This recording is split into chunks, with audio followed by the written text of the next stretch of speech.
асуух. Үүнд Монгол улсын ерөнхийлөгч талбайгийн мартуулга үг хэлж хөрөг тавина.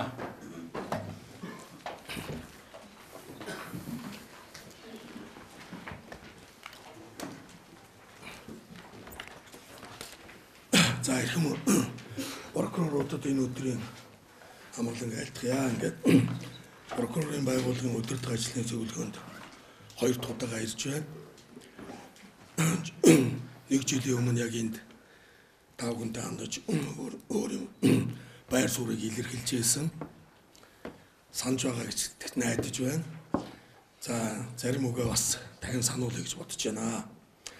Албан тушаалтнууд эрх мэдлээ хэтрүүлэн уруулан ашиглах зэрэгээр эдийн засгийн гэмт хэрэгт холбогдож хуулийн хариуцлага хүлээхгүй байна гэдэг шүүмжлийг иргэд ихэд хэлж байгааг би тав хүн дамжуулж офшор хэлстэй төрийн албан хаагчдыг илрүүлэн шалгах, төрийн албыг 60 тэрбумаар үнэлж 8 хэргийг хянан шийдвэрлэх тухай хэлж байсан. Санаж байгаа ах тийм ээ. За энэ талаар ямар нэгэн хөдөлгөөн гарсангүй. Бүтэн 1 жилийн хугацаанд санал нэг байгаа. За Эрдэнэт үйлдвэрийн талаар 51-тэй холбоотой асуудал, Эрдэнэт үйлдвэрийн 49%-тай холбоотой маш тодорхой мэдээллүүд нийгэмд цацагдаад хэвлэл мэдээлэл гараад удаж байна. Энэ тал дээр ямар нэгэн хөдөлгөөн хийгдсэнгүй. Санал нэг байгаа бас удаж байна.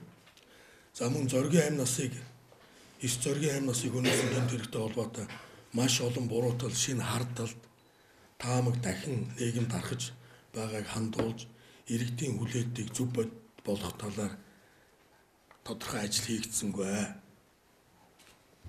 Санал нэг байгаа. За ингээд харахад жилийн өмнө хэлж ярьж байсан асуудлууд шийдэгдсэн үү? Би бол үгүй гэж гол юмнуудаа ярьж үгүй гэж хэлмээр байна. Та бүхэн надтай санал нэг байгаа. Монголын прокурорын байгууллага эрх мэдэл дутаагүй.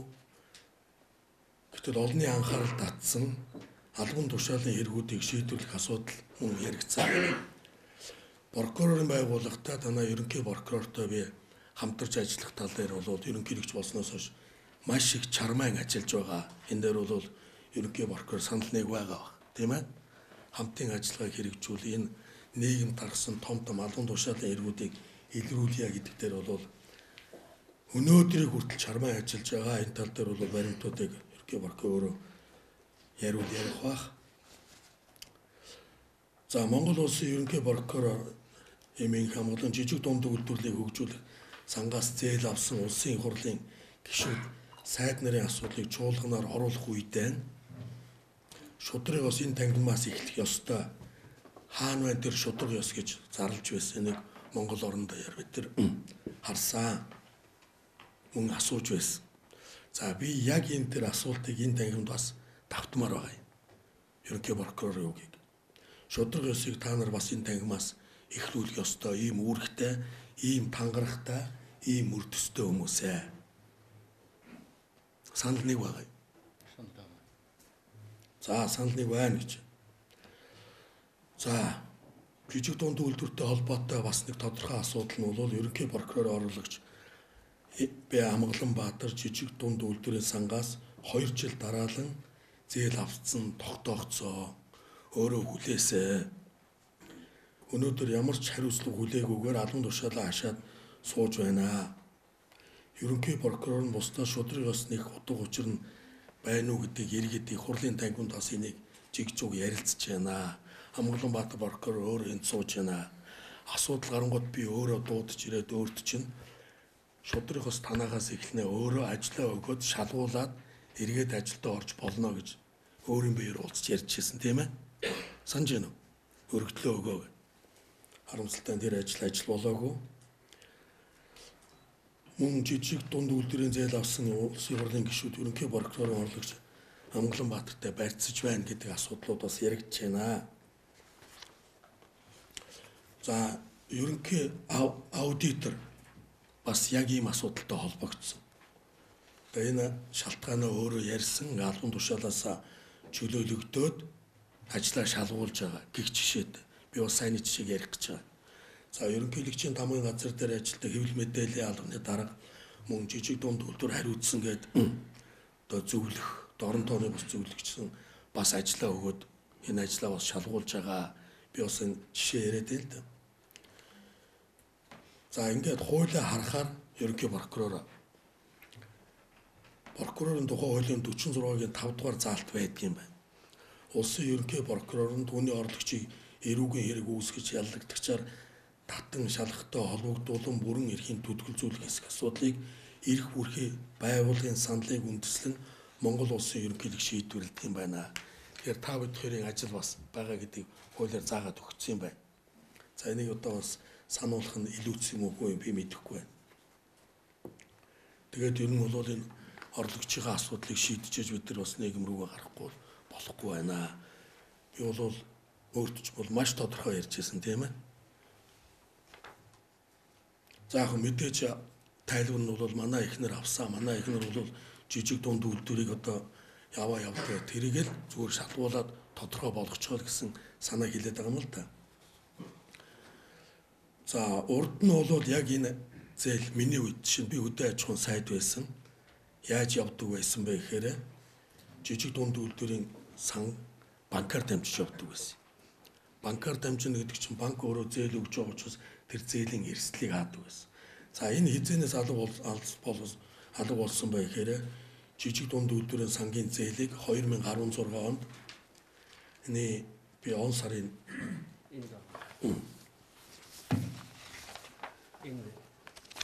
2016 онд засгийн газрын төр журам гаргаад 11-р сарын 9-нд хөдөө аж ахуйн сайд сэргэлэнд даалгасан байна. Энэ ямар заалт орсон бэ гэхээр жижиг дунд үйлдвэрийг одоо 35 тэрбум хүртэл сан үүсгээд 200 сая төгрөгийг 2 тэрбум хүртэл буюу сайдын эрх мэдлээр гаргадаг юм төр журам 2016 оны 11 сарын 9-нд гаргасан байна. Би нөө баримт дуртаж яриад байна л да. За ингээд мэдээж яамнаас сайд олгодог болсон чинь улсын хурлын гишүүд сайд дарга нар хяналтгүйгээр зээл олгоод эхэлсэн. За өнгөрсөн жил ихэд жижиг дунд үйлдвэрийн зээлээс 134 зээл олгосны 121 нь тодорхой нөлөөлөл орсон байдлаар олгосон болох нь тодорхой боллоо гэж ерөнхий прокурор та улсын хурлын танхимд хэлжсэн энүүгээр ингээд батлагдж байгаа юм. За 60 тэрбумын хэрэг албан тушаалтнуудын эрх мэдэл нөлөөлөө ашиглан авсан зэрэг шалган шүүх тавиачих нь та нарын жижиг дунд үйлдвэртэй холбоотой бас үр мөн сайн ажиллаж байна. Мөн 60 тэрбумын эрхтэй холбогдсон гишүүн төрийн албан хаагчдын асуудлыг дахин улсын их хурлд оруулж ирэх хэрэгтэй байна. Энэ тагнуулын газар дээр ирээд энэ хэрэг дахин сэргээгдсэн байна. Төрийн албыг мөнгөөр арилдсан хэрэг. Энэ эвлүүлэг болгож хийсэн тэр албан тушаалтнууд нь одоо хүртэл ажиллаа хийгээд явж байгаа. За мөн энэ Амгаланбаатарын асуудлыг бас их хурлаар оруулж ирдэг юм уу яа та өөрөө нэг шийдмээр байгаамаа. Тий.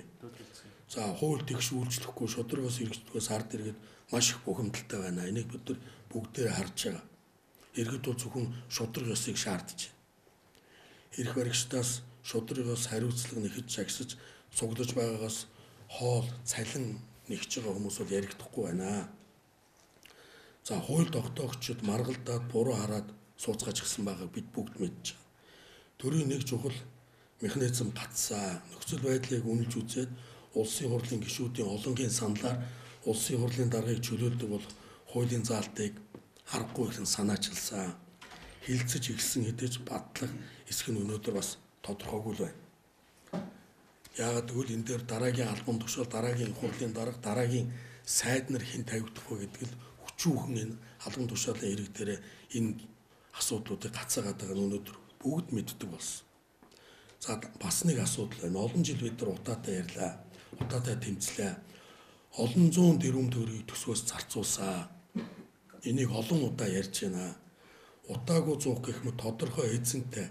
Гэхдээ огт үр дүнгүй ажлуудад зарцуулсан мөнгөний хариуцлагыг одоо яагаад эргэж нэхэхгүй байгаа юм бэ? 100 өөрийгөө оруулж ирээд зараад мөнгө аваад явахгүй. 100-ны эзэн тодорхой, 100-ын зарцуулсан мөнгө нь тодорхой байгаа. Их хурлаар шийдсэн эрх мэдэлтэнгүүд нь бас тодорхой байгаа. Үүнээс болж өнөөдөр дэлхийн хамгийн богинотой орноороо дэлхий даяараа бид нар зарлагдаад сууж байна. Зарцуулсан мөнгийг харахаар бол утаагүй болчих юм одоо хэмжээ бол харагддаг. Үүнээс болж олон зуун хүүхэд өвдөж, эндэж, өвчнөд нүүрлсээр байна. Уг нь утаанаас алах илүү бодтой төсөл өдрүүдийг улсын хурал 2010 онд баталсан байдаг. Орон сууцчуулт, ажилгүйд хөдөөнөөс чиглэсэн нүүдэл гэсэн утааны үндсэн язгуур болсон асуудлыг арилгахад дунд хугацааны төлөлт гэсэн баримтчийг 2010 онд улсын хурлаар баталсан байдаг. Харамсалтай нь хэрэгжүүлдэг. Тэрийг үл хэрэгсээд утаагүй зуг, утаагүй түш, утаагүй бүрээс гэх мэт хурдан зур мөнгө цөлөнг төслүүдийг зориудаар дэмжиж яваад байна. Одоо хүртэл хөгжлийн төслүүдийг эрүү үүсгэн зохион байгуулалтаар зогсоодгоо. Энд оролцсон прокурорууд гэсэн одоо энд сууж байгаа байх гэж бодож байна.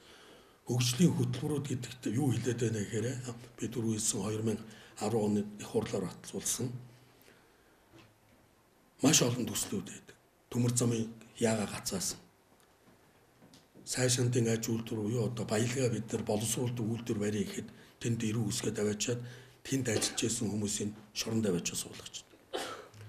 Төмөр зам бариад нэг улсаас хараад биш болгоё гээд их хурлаар батлуулаад бодлогоо батлуулаад ажил эхлэхээр тэрүүн дээр нь эрүү үсгээд аваачаа шоронд суулгаж байна. Дотооддоо хүнсний ногоогоо боловсруулдаг бол дотоодоос 100% хүнсээр хангадаг болоо гэхэд тэр төсөл дээр байсан ажиллаж исэн залуучуудын эрүү үсгээд аваачаад шоронд суулгаж байна. Шинэ хөдөөгөө хөгжүүлээ аслагдсан сумуудаа 98 сумыг улсын хурлаар батлуулаад 21-р зуун дотроо нойлтой, халуун устай, эмнэлэг, сургууль, цэцэрлэг, яйслуудыг бариад ингээд хэрэгжүүлээ гэхээр 2хан сумын хэрүүл уруу болж иж баригдаад бус төслийн зогсоочд. Тэгээ ийм жишг тогтоод утж байгаа. Энэ тогтоож байгаа, энийг зогсоож байгаа, энийг зохион байгуулалттайгаар үйлдэгж байгаа нөгөө бид нар яриад байгаа нам дамнсан хэд цөөнхийн бүлэгл буюу манан гэж одоо яригадаад байгаа энэ бүлэглийн толгойлол нар юм аа. Өнөөдөр бидний энэ зааланд энэ тухай Монгол улсын ерөнхийлөгчийн албан тушаалаас Монгол улсын прокуроруудын цугласан дээр ярихгүй л өөр би хинт ярих вэ?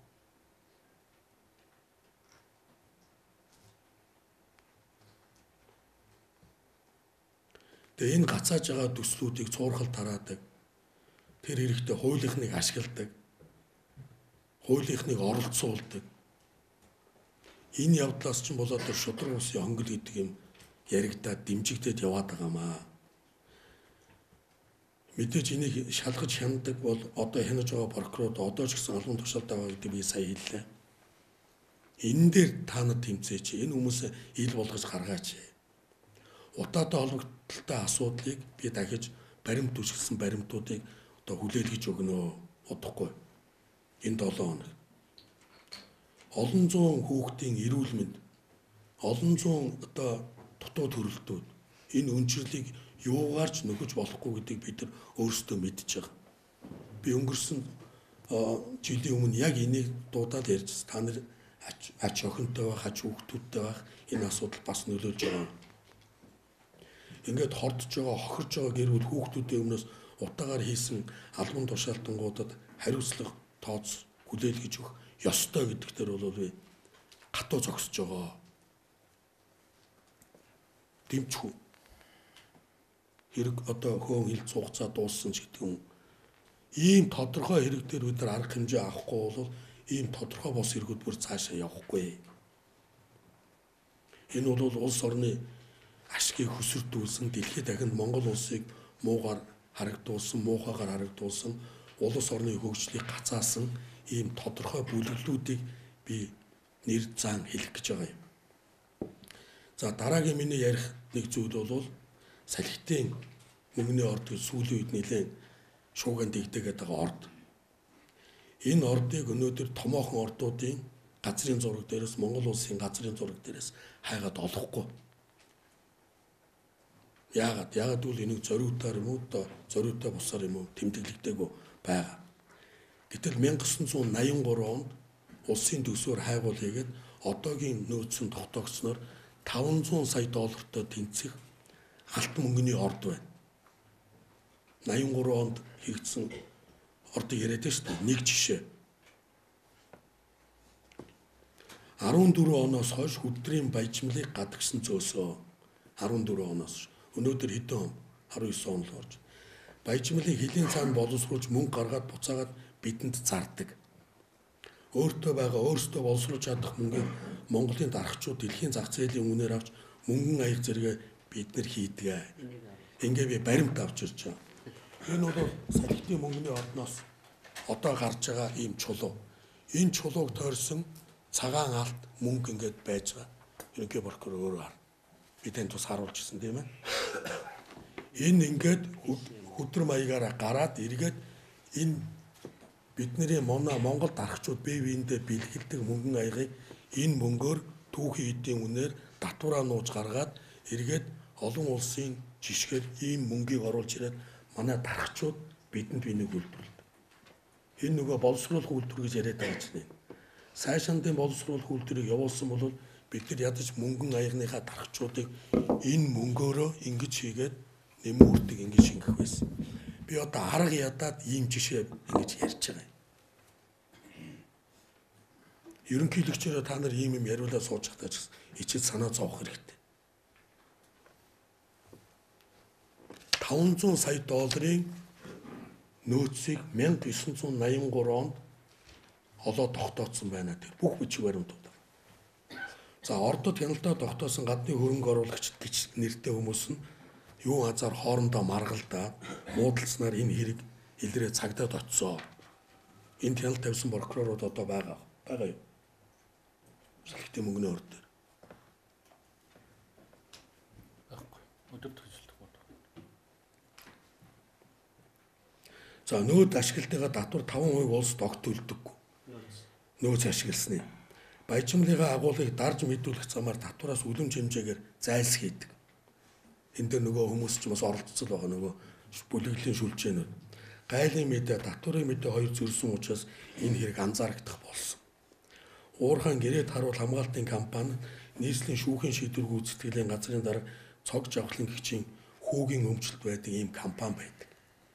Хөрөнгө оруулагчдын зүгээс салхитын ордын баяжмлын агуулгыг дарагдуулах, татвараас зайлсхийх, хууль цагдаагийн ажилтнуудыг талдаа татах, авилга өгөх замаар өөрсдөө ашигтай шийдвэр гаргуулах гэх мэт хэргийг зохион байгуулагч, дэмжигч, цагдаагийн өндөр албан тушаал хашиж байсан хүмүүс одоо хүртэл ажиллаж байгаа. Энэ бол төрийн ялцралыг харуулсан маш том ноцтой хэргийн дөнгөж эхлэл. Энтэй холбоотой прокурор ч гэсэн байгаа. Мэдээлэл мөрдөн байцаалтын шатанд явж байгаа учраас би энийг бас зарлж хэлмээргүй. Энд сууж байгаа прокурорууд бүгдээрээ санаж ойлгоно гэж ойлгохгүй учраас энийг жишээ баримттайгаар ярьж байгаамаа. За уул уурхай тойрсон иймэрхүү хэрэг зөрчил өнөөдөр маш их гарч байгаа. Та нарын нүдэн дээр хамаг дорчин хууль бус ажиллагаангаар дэлгэрэн цэцгэлж байна. Өдөртөх ажилтнуудаа төр авах ёстой татвараа заавал авах ёстой маа. Ингэжээж бид нар энэ газрын доорх баялагаа ашиглуулж байгаа. Аж ахуй эрхлэгчид татвараа шударгаар төлөх нь энэ тэргүүний бас үүрэг. Прокурор хуулийн хэрэгжилтийг хангаж шудраг ёсыг сахиулах үүрэгтэй. Тэгээ энэ үүргээ хэр биелүүлж байна уу гэдгийг энэ жишээгээр дурдж та бүхэнд харуулж ярьж байна. Маш тодорхой зүйлүүдээр баримттайгаар ингэж хэлж байна. Хуулиар хүлээсэн ажлуудаа шударгаар хийж үүргээ гүйцэтгэж өргөсөн тангарахтай үнж байгаа ч гэж хүсмээр байна. Мэргэжлийн ур чадвартай ажиллаж бүлэглэлийн төлөө бос шударга ёсыг тогтоохын төлөө ажиллах ёстой. Тангарагандаа заасан байд. Шударга ёсыг өнөөдрөөс энэ тагмаас эхлүүлээч. Та нар хууль зөрчсөн нэгэнтэй хариуцлага тооцож чадахгүй бол та нарт итгэл ард түмэнд алдарсаар байна. За миний нэр дээр дурдсан хэрэгүүд бол шинэ хэрэгүүд биш. Хуучин хэрэгүүд даймжраад давраад савнаасаа халиад хуулийг ноцтойгоор гажуудуулсан хойно мэдэж оройцсон ч гэсэн арга хэмжээ авч хууль сахиулж байгаа. Уг нь иймэрхүү хэргийн илэрч шинж дохой гармагс та нар анхаарч таслан зогсоож байх үүрэгтэй юм аа. Шударгаас хаана байна, хууль хаана хэрэгжиж байна гэж бусдаас асуухийн оронд бид нар өнөөдөр өөрсдөөсөө асуумаар байгаамаа. Эрхэм прокуроруудаа та бүхний нийгэмд шудраг ёсыг тогтоох, нийгэм ард иргэдийн бухимдлыг түрүүжүү авилах, шудраг бус явдал, нийгмийн баялагын хууль бус ашиглалттай тэмцэх ажлыг эрчимжүүлж, хууль ёсыг хэрэгжүүлж ажиллана гэдэгт найдаад энэ удаагийн албан ёсныхоо яриаг ингээд өндөрлөё.